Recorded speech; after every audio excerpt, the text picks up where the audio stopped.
नमस्कार दोस्तों, गांव कनेक्शन गांव से शहर तक यूट्यूब चैनल में आप सभी का बहुत बहुत स्वागत है दोस्तों। और आज के इस वीडियो में दोस्तों हम बात करने वाले हैं प्रधानमंत्री फसल बीमा योजना के बारे में। दोस्तों आपको ये बता देना चाहता हूं कि जो फसल बीमा होता है या बीमा होता है वो क्या होता है, साथ ही इस योजना में जो बीमा हो रहा है उसके क्या उद्देश्य हैं, कितना आपको इसमें प्रीमियम भरना है, कौन सी फसल के लिए कितना प्रीमियम आप भर सकते हैं, ये सारी डिटेल हम आपको इस वीडियो में बताने वाले हैं। साथ ही दोस्तों ये बीमा कौन कौन से जोखिम को कवर करता है इस विषय में भी हम आपको इस वीडियो में बताने वाले हैं। तो अगर आपने अभी तक चैनल को सब्सक्राइब नहीं किया है तो लाल सब्सक्राइब बटन दबाएं, चैनल को सब्सक्राइब करें और पास लगे घंटी के निशान को ज़रूर दबाएं दोस्तों, ताकि आने वाले सभी वीडियो के आपको नोटिफिकेशन मिल सके।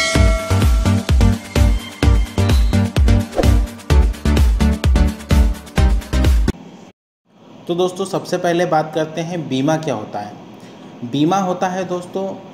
आपने देखा होगा हम अपनी कार का बीमा कराते हैं, अपनी गाड़ी का बीमा कराते हैं, अपनी घर का बीमा करवाते हैं, साथ ही साथ हम अपना खुद का भी बीमा करवाते हैं। तो बीमा करवाने का मतलब ये होता है दोस्तों कि जब आपको कोई फिज़िकल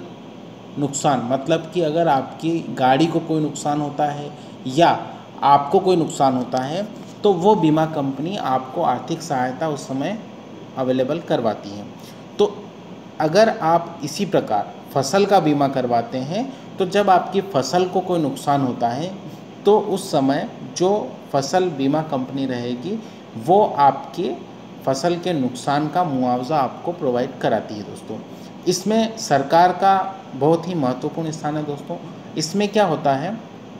कि जो फसल बीमा आपका हो रहा है उसमें सरकार की तरफ से काफ़ी अनुदान मिल रहा है, मतलब आपको केवल कुछ परसेंट ही जमा करना है प्रीमियम का, बाकी जितना भी परसेंटेज होगा वो सरकार आपकी तरफ के फसल का बीमा प्रीमियम भरेगी। दोस्तों आपने देखा होगा कि आप जब फसल बोते हैं या बुआई करते हैं तो बुआई और रोपण करते समय अगर किसी भी तरह की कोई भी प्रतिकूल परिस्थिति बनती है, जैसे मान लीजिए बारिश का कम होना, मौसम की परिस्थितियों के कारण बुआई में जो रोक उत्पन्न हो जाती है, आप बुआई नहीं कर पाते हैं, तो उस जोखिम को भी ये बीमा कवर करता है। उसके अलावा जो आपकी खड़ी फसल रहती है, बुआई के बाद से लेकर कटाई तक का जो समय होता है दोस्तों, उस समय में जो आपके बस में नहीं होने वाली चीज़ें होती है, जिसे हम प्राकृतिक आपदाएँ बोल सकते हैं, जैसे अकाल, सूखा, बाढ़, सैलाब, कीट और रोग, भूस्खलन होना, प्राकृतिक आग लग जाना या बिजली गिरना, तूफान, ओले, चक्रवात आंधी और टेम्पेस्ट तूफान, बवंडर आदि बहुत सारे ऐसे कारण होते हैं दोस्तों जिनकी वजह से आपकी फसल का नुकसान काफ़ी होता है। तो ये जितने भी सारे खड़ी फसल के ये आपदाएं होती हैं, इन आपदाओं के जोखिम को भी ये बीमा कवर करता है दोस्तों। उसके अलावा दोस्तों जब आपने अपनी फसल को काट दिया है, कटाई होने के बाद भी जब आपकी फसल काट दी गई है उसके बाद आपने देखा होगा काफ़ी बार चक्रवात आते हैं या चक्रवाती बारिश होती है, बेमौसम बारिश होने की वजह से आपकी फसल काटने के बाद भी उसमें नुकसान हो जाता है। तो उस स्थिति में आप 2 सप्ताह की अवधि के अंदर अंदर आप अपनी इस फसल का जो नुकसान हुआ है इसका सूचना बीमा कंपनी को देते हैं, तो उसका भी आपको जोखिम कवर हो जाता है और उसका भी आपको मुआवजा दिया जाता है। उसके अलावा दोस्तों जो स्थानीय आपदाएं होती हैं, जैसे कई बार क्या होता है कि कुछ स्थानीय जगह होती, कुछ लोकल एरिया है या आपके गांव का ही एरिया है जहां पर मूसलाधार बारिश हो गई, भूस्खलन हो गया या बाढ़ आ गई, तो इस तरह की जो पृथक घटना होती है जो केवल आपके गांव में या पंचायत में घटी है लेकिन वो दूसरी जगह नहीं हुई है, फिर भी आप उसके जोखिम से कवरेज प्राप्त कर सकते हैं। मतलब आपका अगर केवल ग्राम पंचायत में भी नुकसान हुआ है तो भी आप उसके लिए मुआवजे के लिए क्लेम कर सकते हैं दोस्तों। तो दोस्तों ये होती है प्रधानमंत्री फसल बीमा योजना। अब बात करते हैं कि इसके लिए अप्लाई कौन कौन कर सकता है। तो दोस्तों इसके लिए कोई भी किसान हो वो इसके लिए अप्लाई कर सकता है। इसमें क्या होगा दोस्तों, ये जो प्रधानमंत्री फसल बीमा योजना है इसके लिए छोटा किसान भी आवेदन कर सकता है, मध्यम सीमांत किसान कर सकता है और बड़े कृषक भी इसके लिए आवेदन कर सकते हैं। और ये पूरी तरह से सरकार ने स्वैच्छिक कर रखा है। अगर किसान की इच्छा है तो वो बीमा करवा सकता है, अगर उसकी इच्छा नहीं है तो वो बीमा नहीं करवाए। तो इस तरह से आप ये स्वैच्छिक हैं फसल बीमा योजना, आप अगर करवाना चाहते हैं तो आप बिल्कुल करवाएं। इसके लिए कराना कहाँ से आपको, ये भी हम आपको जानकारी उपलब्ध कराते हैं कि अगर आप फसल बीमा करवाना चाहते हैं तो आप अपना जो बैंक होता है जहाँ से आपका किसान क्रेडिट कार्ड बना हुआ है वहाँ से भी आप आवेदन करके अप्लाई कर सकते हैं इसके लिए, या फिर आप खुद करना चाहते हैं तो आप कृषि विभाग में जाके डायरेक्ट कांटेक्ट करके वहाँ से करवा सकते हैं, या फिर आप प्ले स्टोर से इसका क्रॉप इंश्योरेंस का एक एप्लीकेशन होता है वो डाउनलोड करके वहाँ से भी डायरेक्ट ऑनलाइन अप्लाई कर सकते हैं। उसमें जो डॉक्यूमेंट्स की ज़रूरत होती है दोस्तों, आपका जो खेती का डॉक्यूमेंट्स है जैसे खतौनी है आपका और पावती है, ये सब डिटेल आपको वहाँ पर प्रोवाइड कराना होता है। उसके बाद में आपका जो भी प्रीमियम बनता है वो प्रीमियम आपको वहाँ पर भुगतान करना है, तो आपका फसल बीमा हो जाता है। अब दोस्तों इसमें बात करते हैं कि इसमें इंश्योरेंस का जो प्रीमियम रहेगा वो कितना रहेगा। तो जो खरीफ की फसल होती है दोस्तों,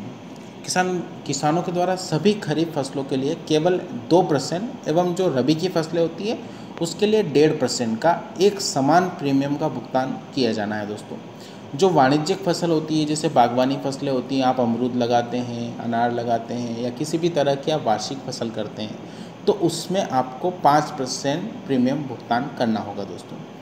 अब इसमें कुछ शर्तें हैं, जैसे किसानों के द्वारा भुगतान किए जाने वाले प्रीमियम की जो दरें हैं दोस्तों वो बहुत ही कम है, और शेष प्रीमियम का जो भुगतान होगा वो सरकार द्वारा किया जाएगा, ताकि किसी भी प्रकार की प्राकृतिक आपदाओं में फसल हानि के लिए किसानों को पूर्ण बीमित राशि प्रदान की जाए। सरकारी सब्सिडी पर कोई ऊपरी सीमा नहीं है दोस्तों, भले ही शेष प्रीमियम 90% हो, ये सरकार द्वारा ही वहन किया जाता है। इससे पहले प्रीमियम दर पर कैपिंग का प्रावधान था, जिससे किसानों को कम दावे का भुगतान होता था। अब इसे हटा दिया गया है और किसानों को बिना किसी कटौती के पूरी बीमित राशि का दावा मिलेगा दोस्तों। काफ़ी हद तक प्रौद्योगिकी के लिए प्रोत्साहित करने के लिए, दावा भुगतान होने वाली देरी को कम करने के लिए, फसल काटने के डेटा को एकत्रित और अपलोड करने हेतु स्मार्टफोन, रिमोट सेंसिंग, ड्रोन और जीपीएस तकनीक का इस्तेमाल किया जाता है, जिससे कि बहुत ही जल्दी डाटा कलेक्ट किया जा सके। ठीक है दोस्तों, ये तो हो गया सर दोस्तों आपका बीमा प्रीमियम कितना होगा, कितना आपको भुगतान करना है, कितना सरकार करेगी, और इसके अलावा जो टाइप ऑफ रिस्क हैं जैसा कि मैंने आपको बताया है कौन कौन सी रिस्क इसमें कवर होगी, वो सारी रिस्क जितनी भी प्राकृतिक आपदाएं हो गई, कीट रोग हो गया, या परिणाम स्वरूप अधिसूचित फसल में से किसी भी विफलता की स्थिति में किसानों को बीमा कवरेज और वित्तीय सहायता प्रदान करना। इस योजना का एक उद्देश्य और है दोस्तों कि कृषि में किसानों को सतत प्रक्रिया सुनिश्चित करने के लिए उनकी आय को स्थायित्व देना है। किसानों की कृषि में नवाचार या टेक्नोलॉजी को अपनाने के लिए भी उनको प्रोत्साहित करना, ये भी इसका उद्देश्य है। कृषि क्षेत्र में ऋण के प्रवाह को सुनिश्चित करना, ये भी इस योजना का उद्देश्य है दोस्तों, जिससे कि आप फसल बीमा करवाएं तो अगर कोई भी प्राकृतिक आपदा होती है तो आपको उस समय आर्थिक सहायता मिल सके। ठीक है दोस्तों, अब इसके जो फ़ायदे हैं दोस्तों, फ़ायदे हम आपको बता देते हैं कि आपने देखा होगा कई बार आप किसान ऋण लेके फसल उत्पादन करता है, फसलें बोता है, लेकिन जब प्राकृतिक आपदा होती है वो किसी के हाथ में नहीं होती है दोस्तों, जो हम रोक नहीं सकते हैं चाहकर भी। इसलिए ये जो बीमा है अगर आप ये करवा लेते हैं तो कुछ ही प्रीमियम आपको भरना है, लेकिन उस प्रीमियम को भरने से आपको ये श्योरिटी हो जाती है कि ठीक है, अगर मान लो मेरी फसल को कोई नुकसान होता है तो उसके लिए सरकार या बीमा कंपनी मुझे जो मुआवजा उपलब्ध कराएगी वो आर्थिक सहायता मुझे मिलेगी। इस तरह से आप ये सुनिश्चित भी कर सकते हैं कि आपने अगर फसल बीमा कराया है दोस्तों, तो आप ये भी ध्यान रखिए कि अगर आपकी फसल को कोई नुकसान होता है तो आप तुरंत उसकी सूचना अपने ग्रामीण कृषि विभाग को उपलब्ध करवाएं या बीमा कंपनी को